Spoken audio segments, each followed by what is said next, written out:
자, 오늘은 특별히 전도사님이 이걸 준비했어. 여러분, 이게 뭘까요? 달걀이요? 안 보이나요? 예. 자, 맞아요. 꽃이에요. 여러분은 혹시 꽃 받아본 적 있어요? 꽃은 보통 어떨 때 받을 수 있을까요? 데이트 신청할 때, 졸업식, 또 상 받았을 때, 결혼할 때, 또 장례식. 빠지지 않고 나와요. 또 꽃전 만들 때. 꽃전 안 먹어봤어요? 보통 화전이라고도 해요. 또 불화 아니고 꽃화. 네, 자, 좋아요. 보통 우리는 축하할 일이 있거나 또 어떤 사람에게 감사하고 사랑하는 마음을 전할 때 우리는 이 꽃을 주기도 하고 받기도 해요. 그런데 여러분, 이 꽃은 살아있을까요? 죽어있을까요? 살아있을까요? 죽어있을까요? 네, 만약에 살아있다면 좀 더 예쁜 꽃이었을 거예요. 이 꽃은 꽃의 모양만 하고 있을 뿐 죽어 있어요. 우리 누구나 다 알다시피 눈, 코, 눈, 입도 있고 인형이에요. 여러분들이 모양은 꽃이랑 똑같이 생겼기 때문에 여러분 이게 뭐예요? 라고 했을 때 꽃이요 라고 대답한 것처럼 이 모양은 꽃이지만 살아있지 않아요. 만약에 전도사님이 진짜 꽃을 이렇게 들고 왔어도 생명을 유지할 수 있는 그 뿌리가 없기 때문에 잠깐 동안만 살아있지 일주일 정도 있다가 뿌리가 없어서 말라 죽게 될 거예요. 겉보기에는 살아있는 것처럼 보이고 아름답고 그렇게 보이지만 사실은 죽어가고 있거나 죽은 것과 다름없죠. 그러면 여러분들에게 한 가지 질문할 텐데 가장 정성스럽게 대답한 2명에게 이 꽃을 드리겠습니다. 여러분들이 정말 정성스럽게 많이 대답해줬지만 우리가 정말 그렇게 흙에다 심고 물을 주고 사랑도 주고 막 한다고 살아날까요, 이게? 사실 살아나지 않을 거예요. 왜냐면 이게 죽어있는 꽃도 아니고 그냥 인형이기 때문이에요. 이거 안에는 철사가 들어있고 천이랑 그런 손밖에 들어있지 않아요. 그래서 이걸 살릴 수 있는 방법은 사실 우리에게는 있지 않아요. 차라리 여러분들 말한 사람 중에 한두 사람이 얘기했는데 살아있는 꽃을 새로 사거나 내가 심을 수 있는 씨앗을 사서 직접 꽃을 기르는 게 더 빠르고 쉬운 방법이 될 거예요. 그런데 이렇게 놀라운 일, 우리가 할 수 없는 일을 바로 하나님께서는 하실 수 있다고 해요. 오늘 에스겔 말씀에서 등장하고 있어요. 우리가 함께 나눌 말씀은 하나님께서 에스겔 선지자에게 주시는 말씀이에요. 에스겔이 살고 있던 남유다라는 나라가 있어요. 이 나라는 어떻게 생겨났는지 알아요? 자, 원래는 이스라엘이라는 한 나라였어요. 그런데 너무 하나님 말씀 이제 안 믿고 막 서로 싸우다가 찢어지게 된 거예요. 아래쪽에는 남유다, 위로는 북이스라엘로 찢어지게 되었어요. 이 남유다는 에스겔이 살고 있었는데 이 나라는 찢어지고 난 후에도 하나님을 믿지 않고 하나님 말씀에 불순종하면서 이제는 하나님께 심판까지 받게 되었어요. 그래서 어떤 나라에게 공격을 받아 포로로 잡혀가게 되었어요. 이 나라는 어디일까요? 바벨론, 맞아요. 바벨론의 포로로 모두 잡혀가게 되었어요. 에스겔도 이 바벨론의 포로로 잡혀갔는데 이 바벨론에는 그발 강이라는 곳이 있어요. 그 근처에서 에스겔은 하나님의 말씀을 듣고 하나님 말씀을 전하는 선지자로 활동하고 있었어요. 어느 날 포로로 잡혀있는 에스겔을 하나님이 골짜기로 데려가셔서 환상을 보여주셨어요. 어떤 환상인지 한번 말씀을 통해서 볼게요. 골짜기에 어떤 것들이 잔뜩 쌓여 있다고 말해요. 뭐가 쌓여 있었을까요? 전도사님 손든 친구에게 줄 거예요. 네, 맞아요. 뼈들이 쌓여 있었어요. 이 골짜기에서 사람들이 많이 죽어나갔나 봐요. 하나님은 에스겔을 골짜기로 데려가셔서 가운데 두셨는데 그곳에는 뼈가, 그것도 마른 뼈가 가득하다고 하셨어요. 여러분, 뼈가 마르려면 사람이 죽은 지 얼마나 지나야 될까요? 맞아요. 전도사님도 사실 알지 못해요. 우리 몸에는 수분들이 있잖아요. 근데 이 살점도 다 사라지고 그 뼈의 수분까지 다 사라지려면 정말 오래되었을 거예요. 근데 하나님은 에스겔을 그곳에 지나가게 하시면서 물어보셨어요. 인자야, 이 뼈들이 능히 살 수 있겠느냐? 여러분이 에스겔이라면 뭐라고 대답하겠어요? 뭐라고 대답하겠어요? 사실 믿음대로라면 네, 살 수 있습니다 라고 하겠지만 한편으로는 뼈가 말랐다는 건 죽은 지 한참 되었을 텐데 어떻게 다시 살아날 수 있을까? 말도 안 되는 일 아닐까? 라고 생각했을 것 같아요. 근데 에스겔은 이렇게 대답했어요. 주 여호와여, 주께서 아시나이다. 하나님께서 그 답을 아시고 하나님께서 하실 수 있다고 고백했어요. 하나님은 그런 에스겔에게 다시 한번 말씀하셨어요. 너는 뼈들에게 나의 명령을 전하라. 하나님의 말씀에 따라 에스겔이 이 뼈에게 명령했어요. 어떤 명령이었는지 우리도 같이 읽어볼 텐데 오늘 읽은 말씀 중에 4절, 5절 말씀이에요. 4절 중에 중간부터 읽으면 돼요. 너희 마른 뼈들아 부터 읽으면 돼요. 읽을게요. 시작. 너희 마른 뼈들아 여호와의 말씀을 들을지어다. 주 여호와께서 이 뼈들에게 이같이 말씀하시기를 내가 생기를 너희에게 들어가게 하리니 너희가 살아나리라. 이런 명령을 했어요. 자, 이 명령 후에 어떤 일이 일어났을까요?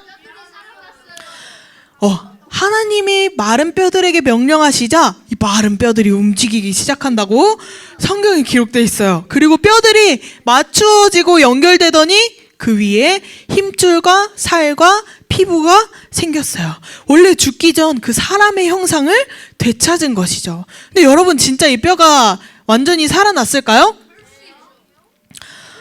뼈도 연결되고 힘줄이랑 피부도 생겨서 사람의 모습 그대로 갖췄어요. 정말 완전히 살아났을까요? 네, 겉으로 살아났지만 아직 아니에요. 사람의 모양은 갖추었지만 죽어있는 이 뼈가 완전히 살아나려면 무엇이 필요했을까요? 에스겔 37장 8절에 나와요. 뭐가 필요할까요? 내가 또 보니 그 뼈에 힘줄이 생기고 살이 오르며 그 위에 가죽이 덮이나 그 속에 생기는 없더라.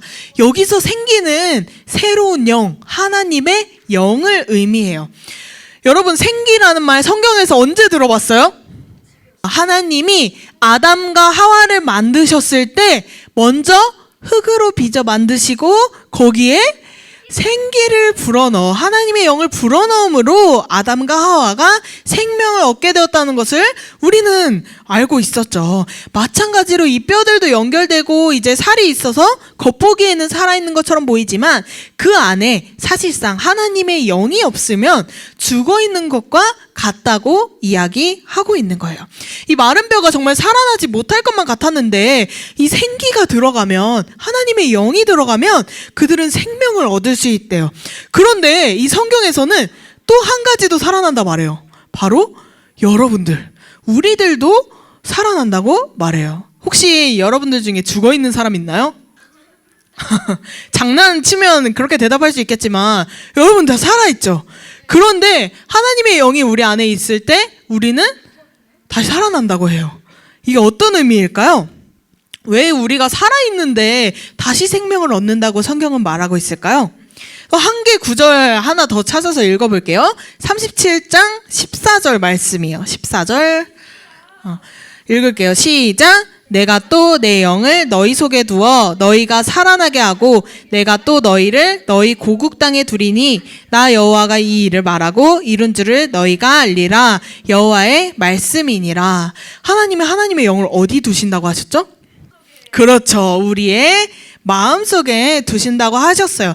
생기가 마른 뼈들에게 들어가서 살아난 것처럼 우리의 마음속에도 이 생기가 들어왔을 때 우리가 살아나게 된다고 알려주고 있어요. 이 의미는 조금 더 설명을 해줄게요. 하나님이 우리 속에 하나님의 영을 보내주셔야 우리는 살 수 있어요.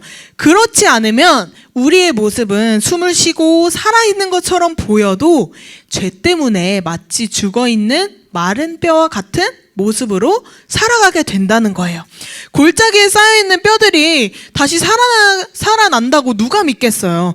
그것과 다를 바가 없이 희망도 소망도 없는 그 모습으로 살아간다는 것이죠. 우리 마음속에 그 생기가 없다면 말이에요. 삶에 아무런 의미가 없는 거예요. 내가 아무리 노력해도 좋아지지 않고 내가 아무리 노력해도 그런 희망이 전혀 보이지 않는 그런 모습들이라는 거예요. 그래서 우리는 하나님의 영을 가지고 살아갈 때 우리는 정말 살아있게 되는 것이죠. 이스라엘은 원래 하나님이 선택한 하나님의 백성이었어요.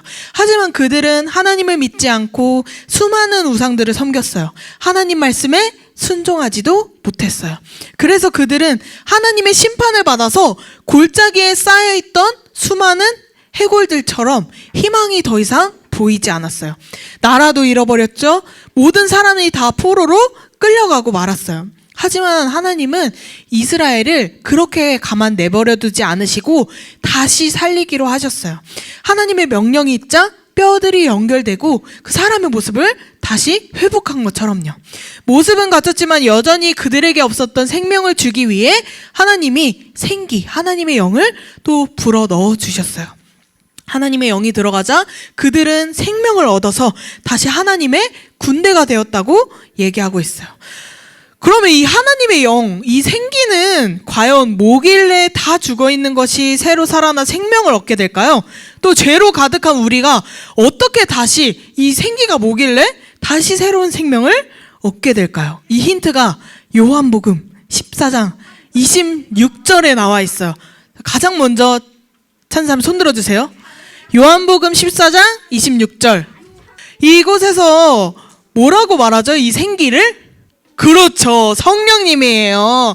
자, 그럼 성령님이 무엇인지 전도사님이 뭐라고 설명했었을까요? 자, 우리 마음속에서 말씀하시는 하나님이라고 했죠. 자, 요한복음 14장에도 이렇게 나오잖아요. 너희에게 모든 것을 가르치고 너희에게 말한 모든 것을 생각나게 하리라. 바로 여기서 또 하나를 말해주고 있어요. 보혜사 성령 하나님이라고 말해요. 우리가 하나님의 백성으로 생명을 얻을 수 있는 이유는 보혜사 성령님 덕분에 라고 말하고 있어요. 이 보혜사라는 말은 변호하는 자, 돕는 자라는 뜻이에요. 성령님은 예수님의 말씀을 알려주시고 가르쳐 주셔서 우리가 하나님의 백성으로 이 생명을 가지고 살아갈 수 있도록 도우시는 분이에요. 성령님이 우리 안에 계시기 때문에 우리가 죄로 더 이상 죽음에만 있지 않고 새로운 생명을 얻어서 살아갈 수 있게 된 것이죠. 전도사님이 아까 처음에 보여준 우리는 그런 꽃과 같아요. 우리의 모양은 모든 세상 사람들은 똑같이 다 살아가는 것처럼 보여요.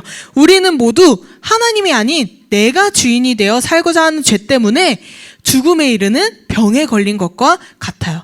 겉으로는 똑같이 살고 똑같이 지내고 똑같이 일하고 공부하고 하지만 그 속에서는 죽어있는 아까 인형꽃이나 마른 뼈와 같다는 이야기죠. 살아있는 것처럼 보이지만 죽음을 향해 달려가고 있어요. 우리는 나의 스스로는 하나님을 믿을 수도 없고요. 순종할 힘도 실력도 없어요. 우리의 노력으로는 그 마른 뼈를 살아내는 기적을 경험할 수 없어요. 희망이 생기지 않는다는 말이에요. 그래서 우리 모두는 이미 죽은 자라고 설명하고 있는 거예요. 그런데 하나님께서 이미 죽었던 우리를 내버려 두지 않으시고 하나님의 백성으로 다시 불러주셨어요. 하나님은 어떻게 죄로 인해 죽어가는 우리에게 생명을 주시고 구원해 주셨죠? 예수님으로 인해 우리에게 그 생명을 주신 거예요. 이사야 말씀에서도 거룩한 시인 예수님을 통해 우리를 구원하시겠다고 약속하셨고, 예레미야 말씀 속에서도 우리의 마음 가운데 말씀을 새겨 놓으시는 것으로 구원하신다고 약속하셨어요. 그리고 오늘 말씀인 새로운 영인 성령 하나님을 통해 우리에게 생명을 주시고 우리를 구원해 주실 것을 약속하셨어요. 이 하나님의 약속은 예수님이 죽으시고 부활하심으로 모두 다 이루어졌어요. 지금 우리가 하나님을 믿으면서 하나님이 주신 참 생명을 누리며 살아갈 수 있는 것도 예수님께서 십자가에서 죽으시고 부활하시고 또 하늘에 올라가시면서 주셨던 성령님 때문이에요. 성령님이 우리 안에 가득해지는 것을 보고 우리는 성령 충만하다라고 말해요. 이것은 내 마음대로 살아가는 것이 아니라 내 안에서 말씀하시는 하나님의 말씀대로 살아가는 것. 그 하나님이 말씀하시는 뜻대로 살게 되는 것이 바로 이 성령 충만한 삶이에요. 이제는 우리 안에 계시는 성령님으로 인해 죽음에서 우리는 다시 살게 되었어요. 부활주일인 오늘 우리가 예수님이 다시 살아난 것을 기념하고 기억하는 주일이기도 하지만 이 날은 여러분들도 다시 한번 새로운 생명을 얻게 된 날이라는 것을 기억해야 해요. 여러분들도 예수님으로 인해 다시 살게 되었음을 감사하는 하루를 보내길 바래요. 그래서 이 이야기를 우리는 기쁜 소식, 복음이라고도 하죠. 예수님으로 인해 우리도 새 생명을 얻었기 때문인데 그래서 이 기쁜 소식들 우리는 주위에 가까운 사람들에게 아직 모르는 사람들에게 널리 알려줘야 돼요. 기쁜 소식은 전하면 전할수록 더욱 큰 기쁨이 되어서 돌아오기 때문이죠. 전도사님이 이 이야기를 하는 이유가 있어요. 우리가 부활주일로 예수님을 기억하고 기념하는 날이고 또 나도 새 생명을 얻었지만 남들에게 주는 것도 중요해요. 우리가 남들에게 그 새 생명을 얻을 수 있게 알려주는 게 중요해요. 그래서 다음 주에 전도 작정식이 있어요. 여러분 드림스타 투게더 알아요? 드림스타 투게더 알아요? 네. 이번에도 4월 말에 드림스타 투게더 플러스를 진행할 거예요. 그래서 샤론 주차장 어딘지 알죠? 샤론 주차장 넓은 곳에 플러스 존을 만들어서 정말 큰 행사가 있어요. 거기에 이제 작년에 왔었던 친구들은 알겠지만 에어바운스도 있고요. 작년보다 더 큰 에어바운스를 빌릴 거예요. 또 닌텐도 스위치도 있고요. 또 VR 체험도 있어요. 그래서 정말 많은 게임들과 놀 수 있는 것들이 있는데 여러분들이 즐겁게 노는 것도 중요하지만 친구들과 함께 놀면 더욱 즐겁듯이 우리가 친구를 초대하는 날인 거예요. 그래서 단지 친구를 초대해서 놀게 하는 것뿐만 아니라 친구에게 이 부활의 기쁜 소식까지도 함께 전하는 여러분들이 되었으면 좋겠어요. 전도축제를 이렇게 크고 화려하게 정말 풍성하게 하는 이유는 아직 모르는 사람들이 교회를 너무 어렵게 생각하지 않게 하기 위해서예요. 우리가 왜 모르는 사람들을 위해서 이렇게까지 하겠어요? 이렇게라도 알려주고 싶기 때문이에요. 그만큼 그들도 알아야 하고 전해야 하는 중요한 사실이기 때문이죠. 그 기쁨이 전할 때마다 더욱 큰 기쁨으로 우리에게 돌아오니까 우리의 방법으로 다른 사람들에게 알려주는 거예요. 여러분 부활주일에 또 우리가 받는 것이 있죠. 뭐가 있어요? 계란을 받죠. 계란 왜 받아요? 병아리가 달걀을 깨고 부화하는 것처럼 예수님이 그 고난과 죽으심을 이기시고 다시 부활하는 날이기 때문에 기념해서 그 달걀을 주는 거예요. 근데 이 달걀을 누가 낳죠? 닭이 낳죠. 하나님? 맞죠. 자, 근데 우리도 내가 예수님으로 인해 받은 생명이 있잖아요. 근데 우리가 그걸 전할 때마다 이 생명이 어떻게 될까요? 다른 사람들에게 계속 전해지겠죠. 전도사님은 이거를 나타라고 표현하고 싶어요. 나타. 생명을 낳는 부활이에요. 이 부활의 사실을 아는 사람들은 새로운 생명을 얻게 될 수 있어요. 그래서 여러분들이 새로운 생명이 계속해서 태어날 수 있도록, 나을 수 있도록 예수님의 부활을 전하는 소년부 친구들이 되었으면 좋겠어요. 예수님이 오시지 않았다면 우리가 하는 모든 것들은 아무 소용이 없었을 거예요. 예수님으로 인해 새 생명을 받은 우리가 기뻐하며 오늘 하루를 보내시기 바랍니다. 우리에게 새 생명 주신 하나님께 감사하는 하루를 보내며 마음속에 계시는 성령님으로 또 다른 생명을 낳게 하는 우리 소년부 친구들 되기를 주님의 이름으로 축복합니다.